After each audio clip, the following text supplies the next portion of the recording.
Assalamualaikum warahmatullahi wabarakatuh. Waalaikumsalam warahmatullahi wabarakatuh. Bismillahirrahmanirrahim. Alhamdulillahi rabbil alamin. Wassalatu wassalamu ala ashrafil anbiya'i wal mursalin, imamil muttaqin, سيد الغر المحجلين، سيدنا ومولانا محمد وعلى آله وأصحابه المجاهدين الطاهرين. أما بعد. Saudara-saudara kaum muslimin rahimakumullah, dalam kehidupan ini pada satu sisi memang kita harus melaksanakan berbagai kegiatan amal ibadah, tetapi pada sisi lain kita juga harus menjaga jangan sampai amal ibadah yang sudah kita kerjakan itu dihancurkan oleh sikap kita sendiri. Bahwa kita sudah sholat, alhamdulillah. Bahwa kita sudah zakat dan memberikan sedekah, syukur. Bahwa kita sudah melaksanakan ibadah haji, baik. Apakah dengan demikian amal kita sudah menjadi banyak? Nanti dulu. Jangan berbangga hati dan puas diri. Pada kesempatan yang berbahagia ini, saya ingin menyampaikan satu hadis yang diriwayatkan oleh Imam Ad-Dailami, di mana Rasulullah sallallahu alaihi wasallam pernah bersabda, "Sittatu asya'in tuhbitul a'mal." Ada 6 perkara yang bisa menghancurkan amal yang sudah kita kerjakan. Salat yang sudah kita kerjakan itu, zakat yang sudah kita bayarkan itu, haji yang sudah kita tunaikan itu, bisa dihancurkan oleh 6 perkara ini. Nanti di akhirat, pada saat setiap orang menunggu pahala dari ganjaran amal yang ia kerjakan di dunia ini, kita menanti dan menanti, ya Rabb, mana amal kebaikan saya? Mana pahala kebajikan yang saya lakukan? Hasilnya tidak ada. Amal yang kita kerjakan dihancurkan oleh sifat-sifat yang akan kita kemukakan pada pertemuan kali ini.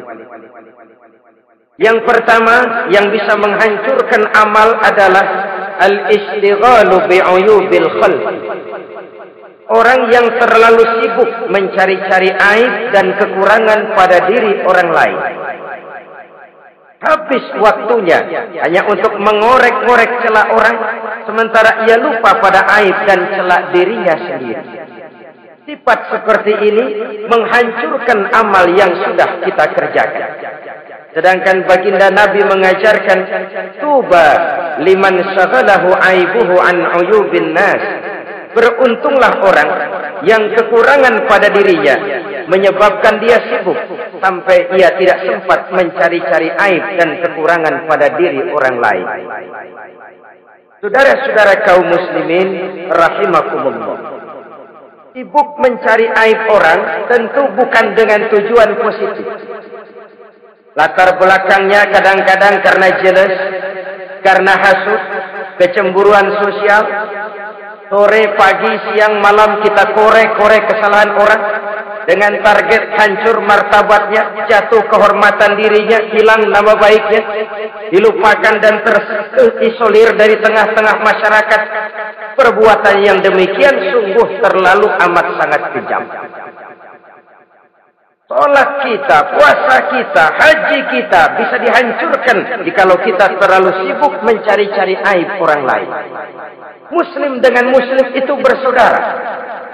Kalau kita menganggap muslim yang lain adalah saudara kita, maka aibnya adalah aib kita, kekurangannya juga adalah kekurangan kita. Pada saat kita melihat pada dirinya terdapat kekurangan, tugas kitalah menutupi. Ini yang dijamin oleh Nabi, man satara musliman satarahullahu fid dunya wal akhirah. Siapa yang menutupi aib dan celah orang-orang beriman, Allah akan menutupi aib dan celahnya di hari akhirat nanti. Zaman sekarang, zaman gosip. Zaman sekarang, zaman isu. Sehingga hal yang 1 meter pun dapat jadi 5 meter. yang 5 meter dapat saja menjadi 10 meter. Kita sibuk membumbui hal-hal yang kita tidak tahu duduk perkara yang sebenarnya. Bahkan lebih celaka, kadang-kadang kita malah tahu memberikan vonis dari sudut pandang kita sendiri. Adalah tidak bijaksana jika kita mengukur baju orang lain dengan badan sendiri. Baju orang lain kita ukur pakai badan kita, tentu saja enggak pas. Begitulah, terlalu sibuk mencari-cari aib orang lain, menghancurkan amal ibadah yang sudah kita kerjakan. Na'udzubillah, summa na'udzubillah. Kadang-kadang hadir majelis taklim di pengajian, ngaji setengah jam, ngomongin orang 2 jam setengah. Tekor, defisit, belum bergeser dari majelis taklim. Ini kan penyakit rohani, di mana kedudukan kita antara sesama muslim bagaikan satu tubuh. Kalau yang satu sakit, yang lain ikut merasakan sakit. Yang satu terhina, yang lain ikut merasakan terhina. Jadi pada saat kita melihat aib orang lain, kita ceritakan di mana-mana, kita bongkar di mana-mana, tentu satu hal yang jelas, kita tidak senang kepada orang itu. Kita tidak senang kepada orang itu. Dan kalau sudah tidak senang, maka fungsi persaudaraan bisa berubah menjadi permusuhan. Oleh sebab itu, kalau ada 2 orang berselisih, boleh kita bohong untuk mendamaikan 2 orang tadi. Misalnya si A sama si B berantem nih, jengkel, marah-marahan. Saudara datang ke rumah si A. A, saya dengar kamu lagi marahan sama B. Iya, itu si B kurang ajar. Bangsat, bajingan. Pokoknya kalau ketemu, awas. Saya kira sih enggak begitu. Tadi saya ketemu B, dia bilang malah kangen sama sampean. Dia pengen ketemu. Ingat masa lalu zaman sebantal berdua, sebatang rokok berdua. Dia kangen pengen ketemu. Padahal si B enggak ngomong apa-apa sama saya. Saya olah demikian rupa sampai si A tenang. A tenang, saya datang ke rumah B. B, katanya kamu lagi marahan sama si A. Iya tuh, A, kunyuk, monyet. Udahlah, pokoknya kalau ketemu dia saya hantam habis. Barusan saya ketemu si A, dia bilang pengen ketemu ente. Pengen ngobrol kayak dulu, mengembalikan keharmonisan yang hilang, mengembalikan kehangatan persaudaraan yang lenyap. Si A tenang, si B adem. Kenapa? Karena bohong saya. Ke sana saya ademin, ke sini saya ademin. Jenis bohong seperti ini berpahala. Kenapa? Tujuannya mendamaikan orang yang sedang berselisih. Tapi kan orang bermental seperti ini jarang. Yang banyak kan tukang kompor sekarang. Kalau angetin sini, angetin muruk deh. Datang sama A, lu marahan sama B. Iya, gue kesel banget sama B. Emang? Diemang-emangin. Oh, udah, pokoknya gue mah kalau jadi elu takut sama si B, gue buka celana, gue pakai rok deh. Si A panas. A panas, datang ke rumah B. Komporin lagi. Dua-duanya panas, koset, terjadi perkelahian. Biang iblisnya tukang kompornya. Sampai untuk mendamaikan 2 orang yang berselisih, diizinkan berdusta. Kenapa? Prinsip Islam itu Islam. Mencari jalan damai, bukan mengeruhkan suasana. Inilah realitas di tengah-tengah masyarakat. Enakan ngomporin daripada nyiramin. Enakan manasin daripada mendamaikan 2 orang yang sedang berselisih. Apalagi kalau kita punya kepentingan, main nimbrung aja kayak toge. Kagak ngerti urusan, nyampur aja nyampur. Toge kan begitu toge, ada laksa nimbrung, ada gado-gado ngikut, ada kredok masuk. Kagak ngerti juntrungan masalah, main nyampur aja nyampur.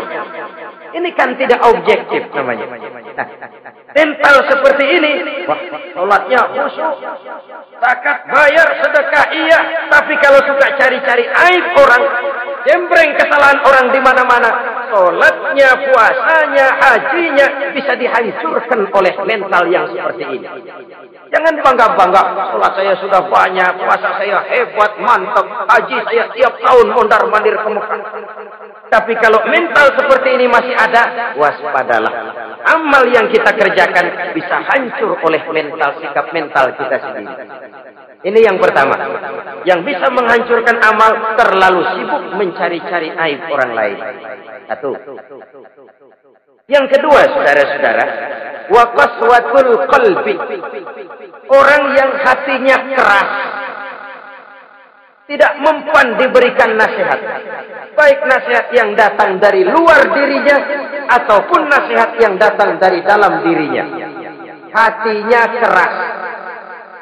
Dikasih muka tembok, kulit badak, kuping kembung.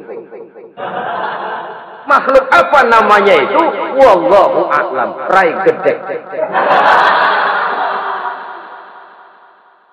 Pantas ya kalau kita lihat sejarah, Islam itu turun di semenanjung Arabia sebagai tes. Masyarakat Arab 14 abad yang lalu dikenal keras, kasar, brutal, primitif dari berbagai aspek kehidupan. Standar kalau di tengah masyarakat yang begitu keras Islam berhasil, masyarakat lain lebih mudah masuk. Rasulullah diutus di Cianjur lalu dakwahnya sukses, saya nggak kagum. Paling-paling datang Nabi ke Cianjur disambut dengan ramah, enggak Rasul. Ayo nama kumaha Rasul wae, ayo nama. Pasti aman, damai, tidak ada cerita perang. Tapi Masya Allah, turun di tengah satu struktur sosial yang keras, kasar, primitif. Menghadapi orang yang hatinya keras seperti ini, apa prinsip kebijaksanaan yang dilaksanakan oleh Rasul dalam menerapkan syariat Islam? Pertama, at-tadrij bit tasyrih. Dalam melaksanakan syariat, prosesnya melalui tahapan. Contoh, jahiliyah dulu itu paling senang sama mabuk. Geng, binteler. Oh, jahiliyah itu kalau sudah mabuk nggak cuma minum, mandi pakai arak. Mandi pakai arak. Menghadapi masyarakat yang seperti ini, apa strategi syariat Islam? Mula-mula ayat yang turun, yas'alunaka 'anil khamri wal maisir qul fihima ismun kabirun wa manafi'un linnas. Mereka bertanya kepada Muhammad Muhammad tentang arak. Katakan, arak itu ada manfaatnya tapi juga ada bahayanya. Bahayanya lebih besar daripada manfaatnya. Tidak diharamkan dulu, tidak. Cuman dikasih ten. Teler memang enak. Melayang ke langit. Cuman ada bahayanya. Bahayanya lebih besar daripada manfaatnya. Dikasih gambaran, dikasih ten. Tidak diharamkan mutlak dulu, tidak. Bertahap dikit dulu. Nih. Urusannya begini nih. Ada manfaatnya, tapi ada bahayanya. Bahayanya lebih besar daripada manfaatnya. Rasio berpikir. Setelah tahu bahayanya lebih besar, kan dikit-dikit mulai jauh. Mulai mengurangi, jaga jarak. Setelah ada jarak, turun peringatan kedua. La taqrabus salata wa antum sukara. Jangan dekati sholat kalau kamu lagi mabuk. Sholat sehari semalam 5 kali. Berarti 5 kali mereka harus jaga diri. Jangan sampai mabuk. Makin jauh. Setelah jauh sekali, kira-kira tidak goyah, turun vonis. Innamal khamru wal maisir wal ansab wal azlamu rijsun min amali syaitan fajtanibuh la'allakum tuflihun. Arak itu najis, kotor, perbuatan setan. Jauhi. Pasti kamu akan beruntung. Baru timbul hukum haramnya. Orang udah nggak kaget. Kenapa? Pagi-pagi udah dikasih sen. Bahayanya lebih besar. Kalau sholat jangan, kalau mabuk jangan mendekati sholat. Makin jauh. Ini tahapan. Sama juga kita kan. Begitu jebrol lahirnya cuman susu. Gedean dikit, pisang ambon. Gedean dikit, pisang ulek. Gedean dikit, nasi. Udah gede bener, jengkol dijelin. Proses. Coba bayi begitu lahir kasih pisang batu. Tenggeng. Gak kuat menerima. Belum waktunya. Ini proses yang dilaksanakan oleh strategi syariat Islam untuk mengobati penyakit qaswatul qalbi ini. Keras hati. Syariatnya bertahap. Tidak drastis. Tidak kalau sudah begitu ya mesti begitu. Tidak. Konsep kedua, taklilus takalif, menyedikitkan beban. Coba kita lihat, seluruh konsep agama, kalau kemampuan melaksanakan perintah berkurang, stressing perintahnya ikut turun. Angkat tuh beras 100 kilo. Enggak kuat Pak, 30 kilo dulu deh, ntar balik lagi, lama-lama juga habis. Ini konsep untuk mengobati qaswatul qalbi, bertahap. Semua perintah agama itu begitu.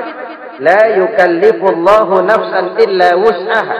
Allah tidak memberikan beban kecuali sesuai dengan kemampuan yang dimiliki oleh seseorang. Kalau kemampuan melaksanakan perintah berkurang, stres perintahnya juga ikut menurun. Salat wajib diri kalau mampu. Gak bisa Pak salat berdiri. Salat dengan berbaring. Kalau mampu berbaring nggak bisa Pak, pinggang kurap. Salat pakai isyarat.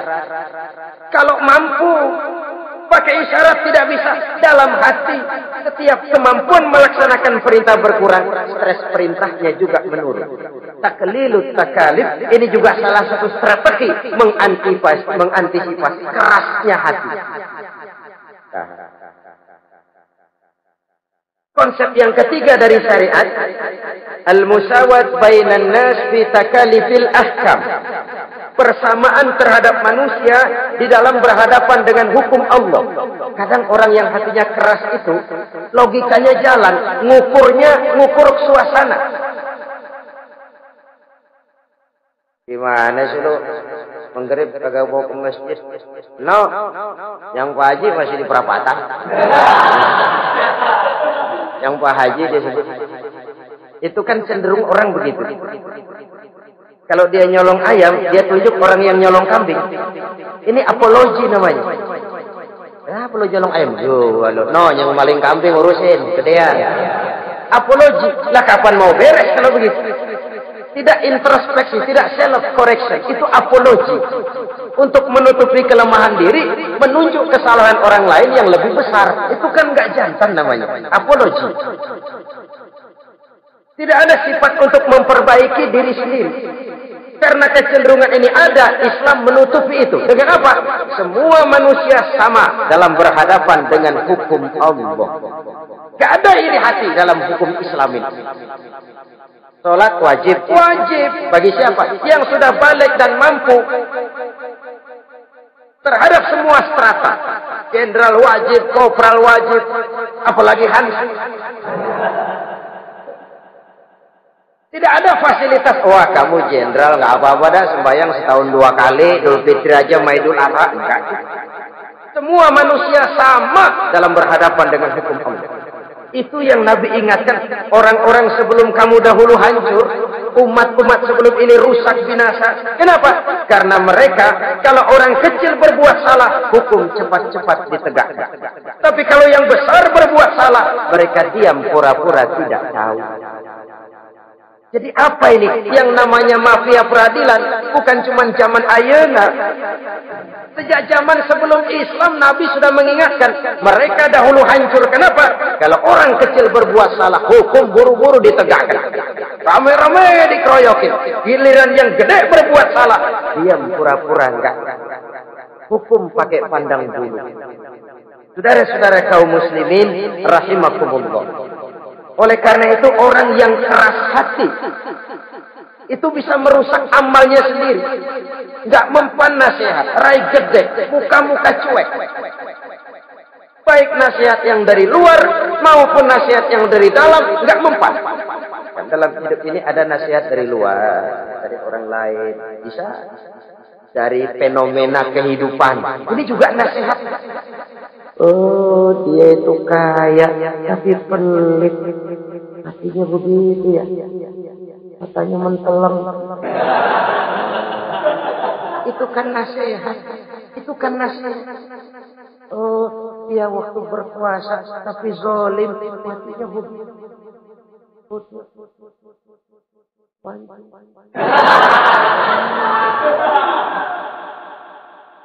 Fenomena kehidupan yang kita lihat, yang kita dengar, yang kita saksikan, itu semuanya bisa nasihat. Unzuru kaifa kana akibatul mukazzibin. Lihat kehidupan ini. Dunia ini kan sebuah sekolahan besar. Semua yang kita lihat, kita saksikan, kita pelajari, bisa jadi contoh buat kita. Orang yang bijak, yang bisa mengambil hikmah dari manapun datangnya. Baik dari yang baik maupun yang dari yang tidak baik. Saudara-saudara kaum muslimin rahimakumullah, nasihat yang datang dari luar, dari orang atau dari fenomena kehidupan, atau nasihat yang tumbuh dari dalam diri sendiri, perubahan organisme tubuh, itu kan nasihat. Ya Allah, sekarang cantik jelita, iya sedang sweet 17-an. Rambutnya hitam ikal berderai, iya semua memuji.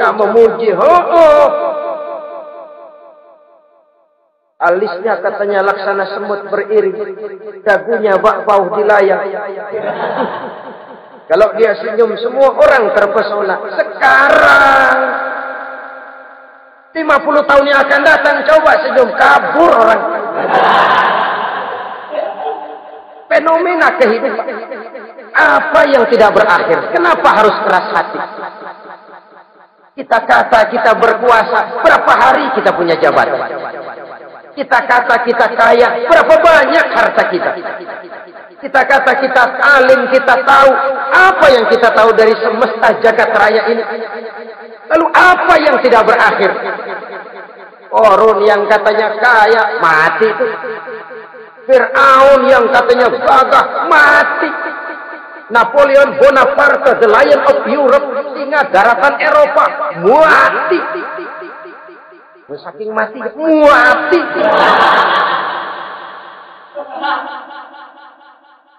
Kenapa harus keras hati? Kenapa tidak melihat perubahan fenomena alam sekitar ini? Apa yang tidak berakhir? Apa yang tidak selesai? Lalu apa yang mau kita sombongkan? Kenapa kita harus keras hati? Tiga pantas dalam hadis qudsi Allah menyatakan al-kibriya'u libasi. Sombong itu pakaian. Manusia tidak pantas pakai pakaianku, kegedean. Pakaian Allah mau dipakai. Kalau Allah sombong, udah pantas aja udah. Kenapa? Kagak ada Tuhan lain selain dia. Udah pantas dia nyombong. Kita nyombong apaan? Oleh sebab itu, beruntung orang kalau diberikan hati yang lembut, mudah menerima kebenaran, peka terhadap kesulitan orang lain, ringan tangan memberikan pertolongan buat mereka yang memang memerlukan. Dan tidak semua orang dikasih. Tidak semua orang. Lain ya, Umar bin Khattab sikapnya keras, tapi hatinya gampang menerima kebenaran. Nah, lain orang kayak begitu. Keras sikap boleh keras, tapi hati mudah menerima kebenaran. Wah, kalau Umar kerasnya kan luar biasa, tapi hatinya kok gampang menerima kebenaran. Ini hidayah. Coba lihat waktu berita Rasulullah meninggal dunia, sampaikan oleh para sahabat, Umar jengkel, cabut pedang. Siapa bilang Muhammad mati, abas patang lehernya. Dia enggak siap menghadapi kenyataan. Emosinya yang jalan, bukan rasionya. Keras. Bilang deh, Muhammad meninggal. Abas patang lehernya. Untung ada Sayyidina Abu Bakar. Beliau tidak bicara langsung, cuma pidato.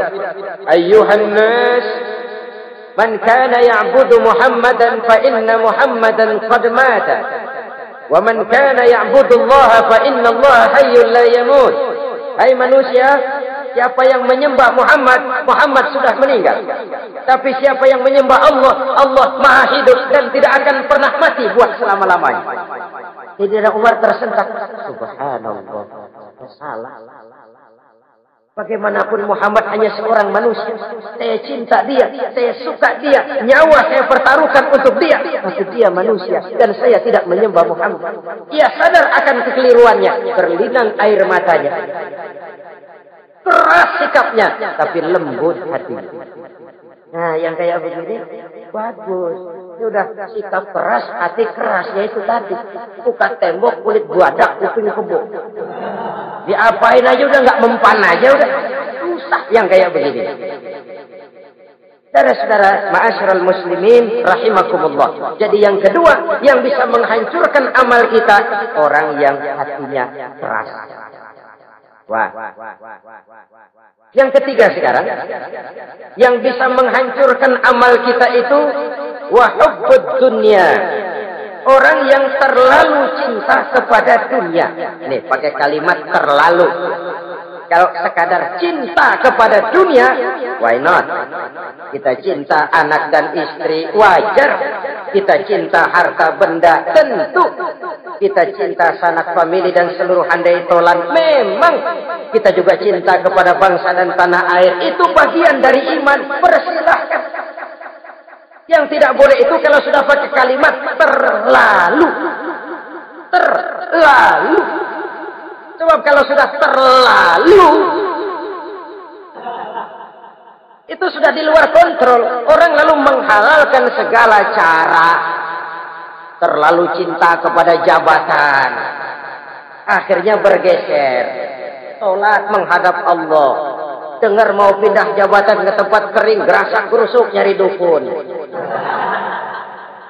Ini kan namanya iya kanak budu wa dukun nasta'in.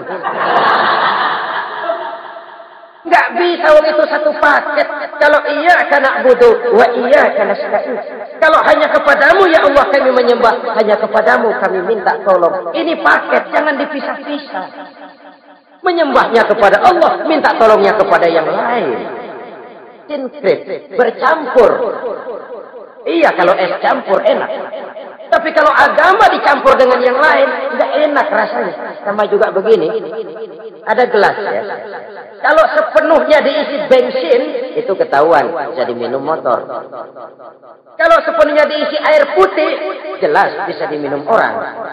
Tapi begitu separuh diisi bensin, separuh diisi air putih, kacau dah. Motor minum mogok, orang minum mabok. Dijual juga enggak laku. Kenapa? Sinkret. Maka Allah pesan, wala talbisul haqqa bil batil. Jangan kau campur aduk yang hak dengan yang batil. Saudara-saudara kaum muslimin rahimakumullah. Begitulah terlalu cinta kepada dunia sering menyebabkan orang out of control. Bergeser dari garis yang telah ditentukan oleh Allah. Apalagi di zaman sekarang ini. Persaingan hidup makin tajam. Tensi ekonomi semakin tinggi. Gaya hidup semakin konsumtif. Sementara lapangan kerja semakin sulit. Orang kadang kehilangan harga diri untuk mencapai sesuatu yang bernama dunia, lalu menghalalkan segala cara. Sebab itu jangan korbankan keabadian akhirat dengan kesenangan dunia yang cuma sebentar. Jangan sia-siakan keabadian akhirat dengan kesenangan dunia yang kadang fata morgana ini. Cintailah dunia, tapi sekadarnya saja. Sebagai ladang untuk menanam bagi kepentingan di akhirat nanti. Terlalu cinta kepada dunia bisa menghancurkan amal yang sudah kita kerjakan. Ini yang ketiga. Yang keempat, waqillatul haya. Orang yang sedikit rasa malunya. Rasa malu merupakan bagian daripada nilai-nilai keimanan. Apabila rasa malu berkurang, artinya nilai iman juga ikut menurun. Kita melihat sekarang ini banyak orang pakai pepatah Arab dalam hidup ini. Qul ala zamzam fatu'raf, kata orang Arab. Kalau kepengen terkenal, kencingi sumur Zamzam. Itu bakal ngetop ke seluruh dunia. Sumur Zamzam dikencing. itu akan terkenal ke seluruh dunia. Terkenal apanya? Terkenal gilanya. Jadi apa maksud pepatah ini? Kalau pengen cepat terkenal, bikin yang aneh-aneh. Yang orang lain nggak kerjain, kerjain. Yang orang lain nggak pakai, pakai.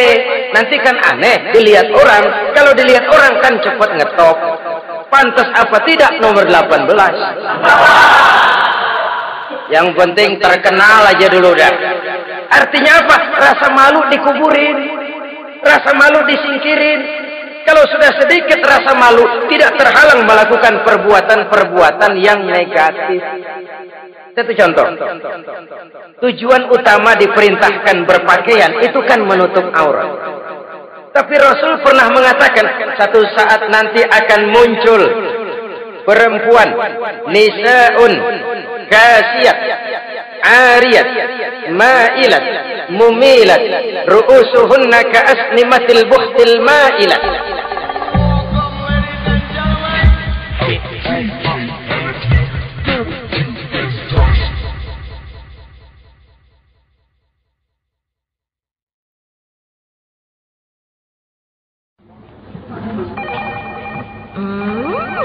What is it? Ooh, a new chocolate product by the Integral CJ's Management. What chocolate? No, my girl. It's a new CJ's brand. Kepalanya ditata begitu rupa persis kayak punggung onta. Itu rambut lagu apa tahu deh. Ini kan fenomena berpakaian tapi telanjang. Kenapa? Yang dikejar mode, yang dikejar merek. Kiblatnya Paris, London, Roma. Imamnya siapa? Pierre Cardin, Christian Dior, Escada, Etienne Egner. Merek yang dikejar, mode yang dikejar, aurat kontang-panting. Ditambah oleh tayangan-tayangan berbagai iklan yang merangsang anak-anak kita untuk hidup konsumtif. Yo. Cocok ya jemuran ya. Terangsang dia untuk konsumtif. Dihadapkan kepada kenyataan.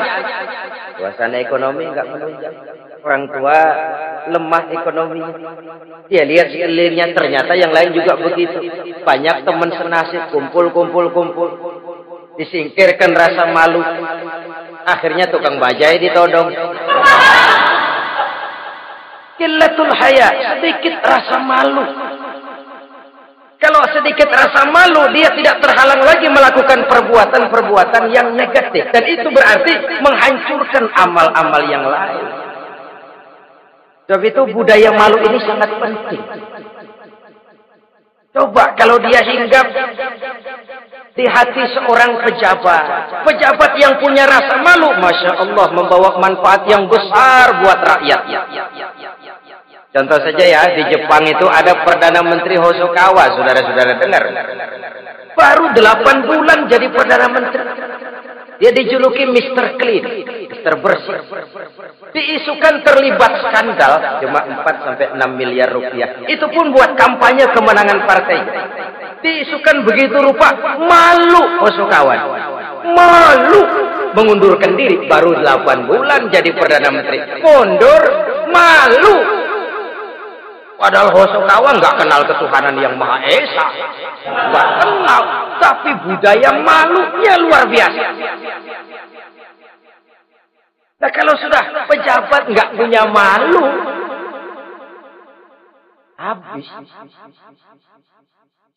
Kan sekarang umpamanya nih, ada impres desa tertinggal disunatin, sampai parah betul itu Bapak, para pimpinan negara kita itu. Tidak ada maaf bagi pejabat yang nyunatin IDT. Kenapa? Kan tipis rasa malu.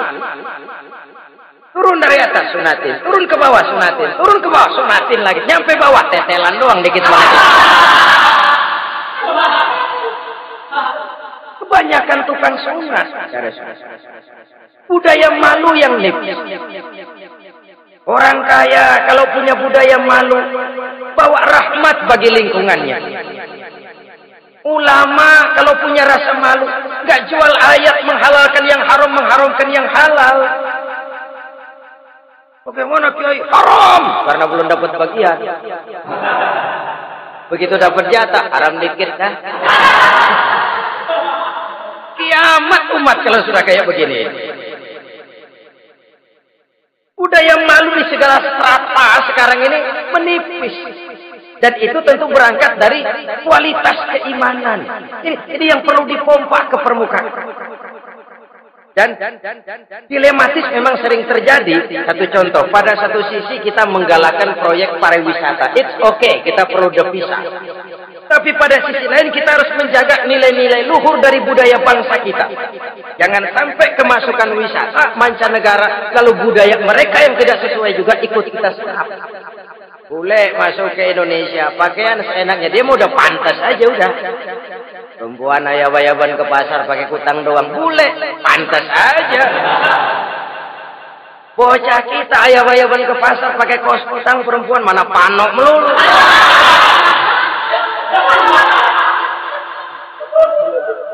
Menipisnya budaya malu. Ada standar bahwa mode hal kedua, merek apalagi. Yang pertama itu menutup aurat dari sisi berpakaian. Kalau anak-anak kita diracuni oleh yang namanya mode, diracuni oleh yang namanya merek, dia akan terbuai hidup dalam alam kepalsuan. Sekarang ini hidup pesek bisa dibikin manja. Kulit keriput jadi kencang. Operasi plastik. Pada sisi lain pengaruh duit juga luar biasa. Di aki-aki keriput kalau habis gusuran kencang lagi. Pasaran keras lagi. Oleh sebab itu budaya malu ini perlu kita kembangkan. Supaya di semua strata sosial memiliki budaya yang namanya malu.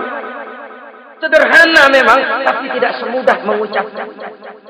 Sampai-sampai dijadikan taruhan al-haya'u minal iman. Rasa malu itu bagian daripada iman. Dan malu yang tertinggi, kalau sudah punya malu kepada Allah, itu puncak. Puncaknya di situ. Kalau cuma malu sama mertua, ngaling aja dikit ya kagak tahu. Kalau cuma malu kepada petugas keamanan, terlalu banyak tempat yang mereka nggak lihat. Tapi kalau sudah budaya malu kepada Allah, tidak sejengkal tanah pun terhalang dari pengetahuan Allah. Ini nanti nggak punya pengaruh sosial. Sosial kontrol sekarang juga sudah renggang. Dulu kalau ada hal yang dianggap aib, satu kampung tahu. Malunya selebar awak. Sekarang budaya hidup sudah individualis. Tetangga mau apa kayak cuek aja udah. Akhirnya orang anteng lah. Nggak apa-apa ini dah tenang aja dah besok. Apa aja lagi. Sosial kontrol juga sudah agak renggang sekarang. Kalau dulu orang punya rasa sosial kontrol yang begitu dekat. Oleh sebab itu, budaya malu merupakan bagian daripada iman. Orang yang sedikit rasa malunya bisa lepas kontrol. Kalau dia sudah lepas kontrol, dia bisa melakukan hal-hal yang merusak amal perbuatannya sendiri. Oleh karena itu, pada pertemuan kali ini, saya juga mengajak, mari kita tumbuh kembangkan budaya malu. Saudara-saudara kaum muslimin, rahimakumullah.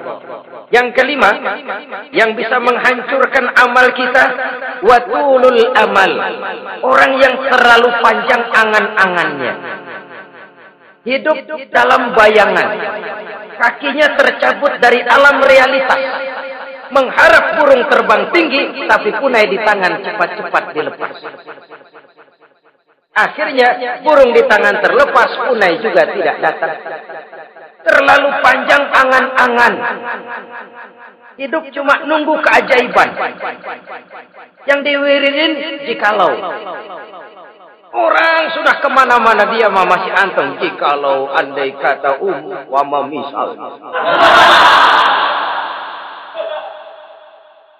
Islam bukan agama orang pemalas yang selesai sholat lalu berpangku tangan. Ada orang yang cuma sujud saja rezekinya mengalir. Ada orang yang cuma munajat di keheningan malam, rezekinya mengucur. Ada, tapi kan bukan kelas kita. Itu kelas antara dia dengan Allah, tidak ada jarak lagi. Orang-orang yang batinnya bersih, doanya didengar, permohonannya dikabulkan, permintaannya cash. Kalau kita bisa bayang cuma nada doang, nggak mau usaha, paling banter orang undang tahlil kita. Sebesek campur geretan. Kita ini tahap yang bekerja, berusaha, berdoa, tawakal. Pernah dalam satu sholat Jumat Rasulullah di masjid, ada seorang sahabat Badui datang dari pedalaman mau sholat Jumat, turun dari onta cepat-cepat masuk ke masjid. Ditegur oleh Rasul, ontamu sudah kamu ikat? Belum ya Rasul. Kenapa? Saya tawakal kepada Allah. Marah Rasul. Keluar, ikat ontamu, masuk lagi ke masjid, baru tawakal. Sederhana sekali, tapi inilah gambaran kehidupan. Ikat ontamu baik-baik, baru tawakal. Kalau nggak diikat, udah tawakal, terus hilang, tawakalnya salah. Sudah diikat rapi-rapi, masih hilang juga. Nah, tawakalnya benar. Sudah usaha, sudah ikhtiar, kok hilang juga. Gambarannya sederhana. Ikat ontamu baik-baik, lalu masuk ke masjid, barulah engkau bertawakal. Jangan onta dibiarin keliaran lalu tawakal. Tawakalnya yang salah. Saudara-saudara kaum muslimin rahimakumullah. Islam mengajarkan keseimbangan. Kita wajib berusaha, tapi tidak wajib untuk berhasil. Hasil itu hak prerogatifnya Allah. Berusahalah sebagaimana harusnya di satu sisi, tapi minta tolonglah kepada Allah di sisi lain. Ada keseimbangan. Orang yang terlalu panjang angan-angannya biasanya malas bekerja. Terangsang ngejar kerjaan yang gede, yang kecil kagak dikerjain. Akhirnya yang kecil lewat, yang gede kagak datang. Padahal rezeki itu kan yang penting mudawamahnya ya, rutinnya. Biar banyak tapi begitu kali datang banyak, begitu stok 10 tahun kagak datang terus. Sengsara juga. Yang penting mudawamah, kontinunya itu. Biarin duit sih banyak, asal rutin aja. Gak apa-apa. Tulul amal, terlalu panjang angan-angan. Hidup di alam bayangan. Terlepas kaki dari akar kenyataan. Hidup ini kan kenyataan, harus dihadapi secara nyata. Islam ini agama yang wajar, hiduplah secara wajar. Jangan melakukan sesuatu yang memang bukan makom kita di situ. Artinya apa? Kalau memang kita cangkir, lalu minta air seember, kan lebihnya mubazir. Cangkir, minta air diisiin seember. Buat apa lebihnya? Bukan makom kita. Jangan tercabut dari akar kenyataan. Siapa sih kita ini? Jangan ibadah baru ala kadarnya, sikap udah kayak wali. Iyalah, kalau wali cuma sujud, permohonannya makbul. Kenapa? Dia dengan Allah itu nggak ada jarak. Kita, lapisan dosa kita yang bikin jarak. Makanya sering dijelaskan ya. Kalau ada hadis, siapa yang baca Bismillahirrahmanirrahim, dia lewat di atas air, beku itu air, dia bisa jalan di atas air. Bismillah aja bisa jalan di air. Tapi kan soalnya kemudian Bismillahnya orang yang bagaimana? Model kita, maaf lah, 1000 kali baca Bismillah, lewat di empang tenggelam kita. Bukan Bismillahnya yang lain. Yang baca mentalnya, pribadinya yang lain. Makom kita belum di situ. Kalau memang makom kita masih harus berusaha. Bahwa nanti Allah berikan rezeki lewat jalan yang tidak kita sangka-sangka. Itu sih urusan Allah. Itu sih haknya Allah. Tapi urusan kita harus berusaha sebagaimana harusnya. Kita berusaha. Ya, emang jodoh dari Tuhan, apanya pakai nyari, datang juga datang cuma nenek-nenek kan.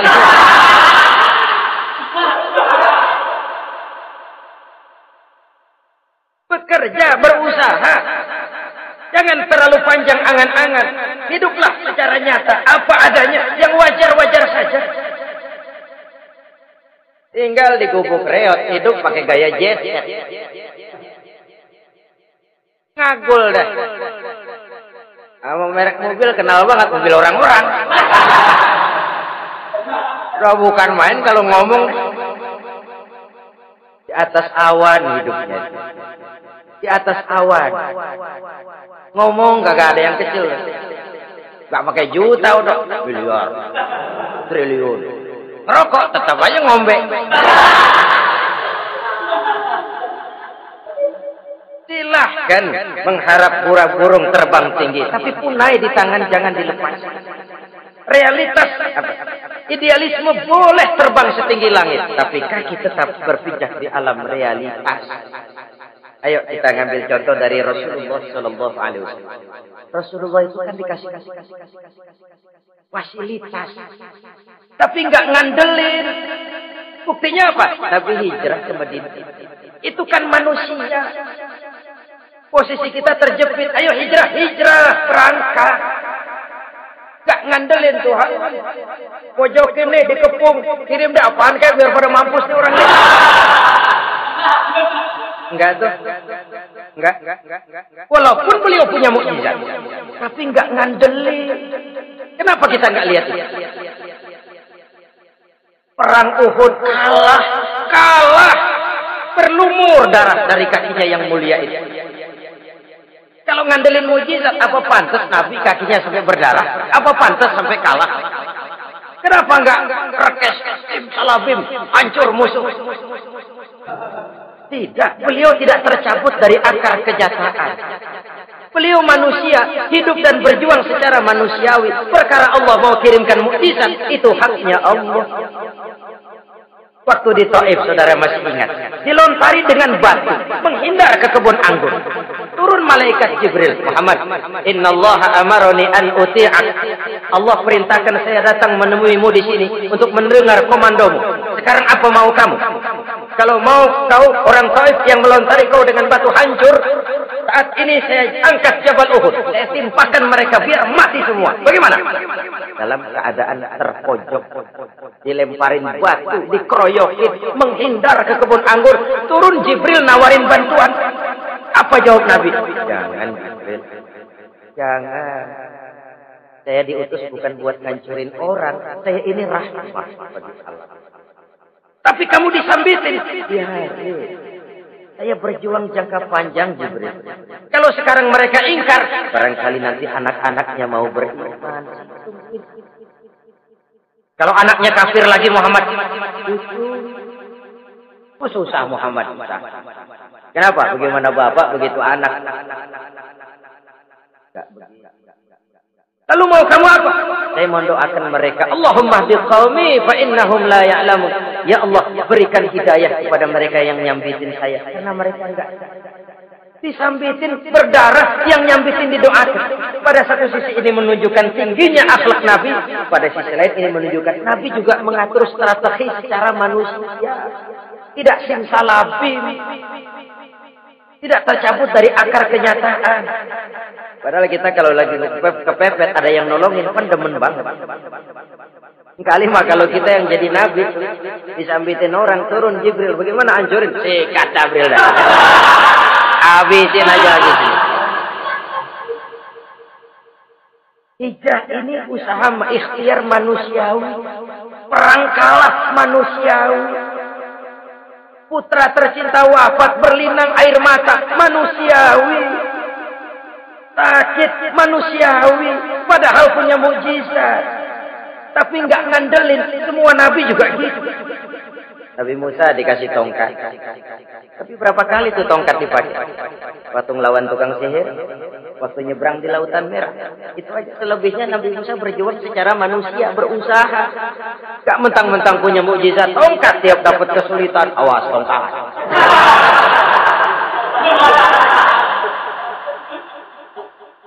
Utuh manusiawi. Ini Rasul. Kenapa kita nggak lihat itu? Kenapa kita lalu tercabut dari akar kenyataan dan hidup dalam khayalan? Sampai-sampai di satu anekdot yang menyentuh. Sekarang ini akibat tayangan-tayangan televisi begitu rupa, ada seorang bapak ditanya sama anak, Pak, Tuhan sama Batman kuatan mana sih? Logikanya sudah dipenuhi oleh gambaran Batman. Bahwa Batman itu kuat, gagah, menolong yang lemah. Timbul logika. Kuatan mana sama Tuhan? Gitu. Pengaruh yang dia lihat itu membentuk opini. Sama juga sekarang coba lihat ibu-ibu. Kalau udah Cassandra, itu masakan ditinggal tuh angus di dapur. Angit tuh tempe. Saudara-saudara kaum muslimin rahimakumullah. Begitulah yang kelima yang bisa menghancurkan amal kalau orang terlalu panjang angan-angan. Hiduplah secara wajar karena Islam memang agama yang wajar. Jangan melakukan sesuatu yang memang bukan makom kita di situ. Jangan melakukan sesuatu yang memang bukan posisi kita di situ. Kullun ya'mal ala syakilati. Jangan minta ayam menggonggong. Jangan minta kambing mengeong. Bukan bagiannya. Bukan bidangnya.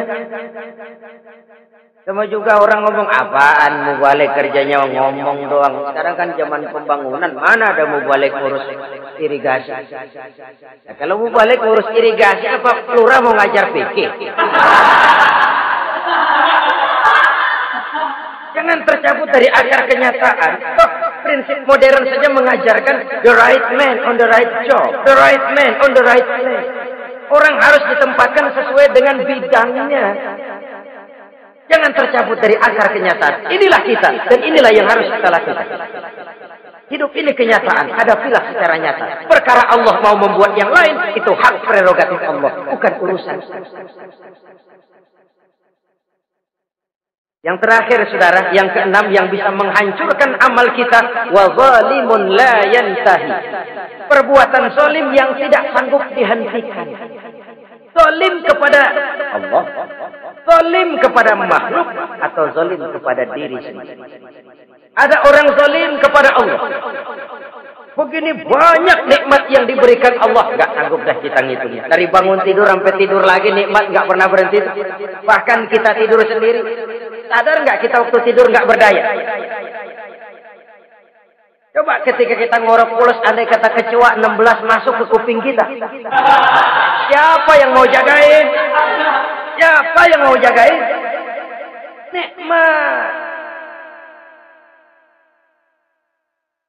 Belum pernah nikmat Allah berhenti. Begini banyak nikmat yang diberikan. Dan Allah cuma minta satu. Syukuri nikmat. Kalau kamu syukuri, aku tambah. Kalau kamu ingkar, asal tahu saja azabku itu pedih. Orang yang zalim kepada Allah. Orang yang tiap hari memakan nikmat Allah. Tapi enggak pernah mensyukurinya. Akaltum nikmat rabbikum walam tashkurulah. Kamu makan nikmat Tuhanmu. Tapi enggak pernah kamu bersyukur kepadanya. Itu zalim kepada Allah. Wah, dalam hidup ini kan kita dikasih waktu 24 jam sehari. Sehari semalam 24 jam itu Allah kan enggak minta semua. 5 waktu saja kau lapor kepada Allah. Salat kalau bagus 10 menit kan. Arodat salat bagus. Kilat 5 menit. Kilat khusus 2 menit. Cepat dia nggak pakai perangkok. Taruhlah yang menengah kita ambil 5 menit.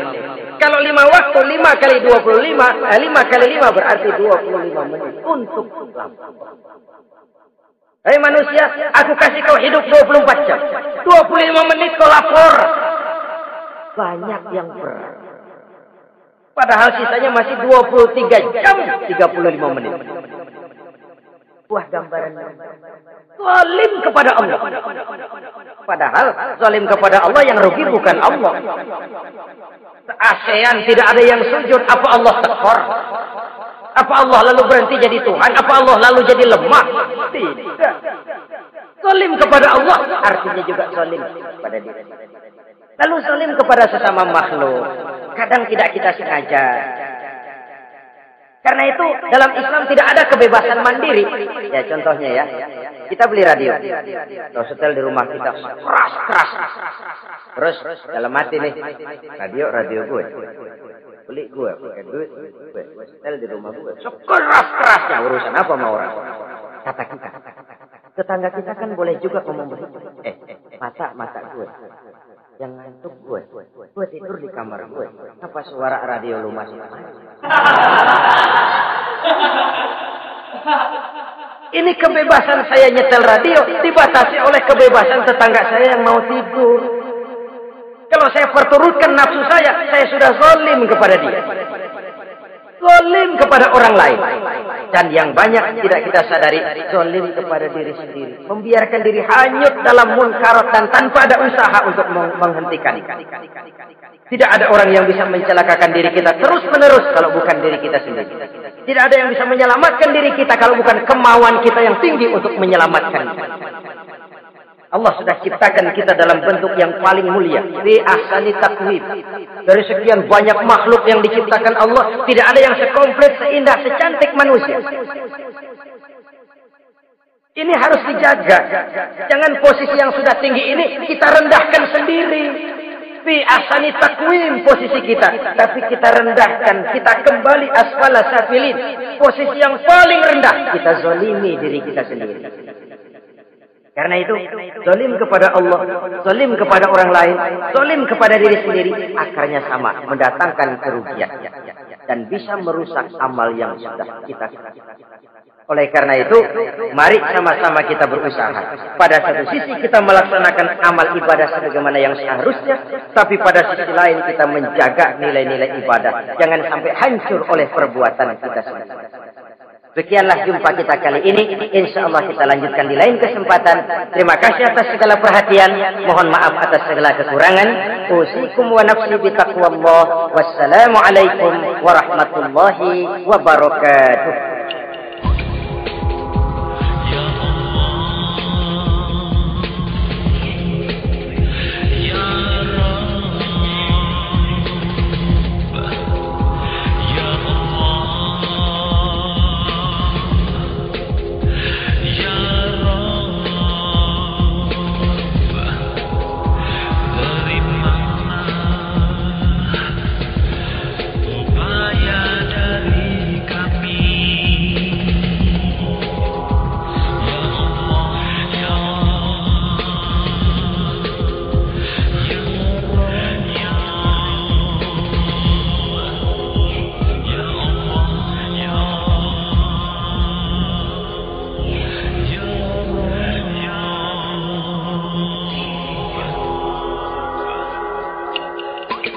Ikhwan dan akhwat yang dirahmati oleh Allah Subhanahu wa Ta'ala, demikianlah kunjungan kami dalam acara Membangun Peradaban Islam dengan siaran radio di Indonesia.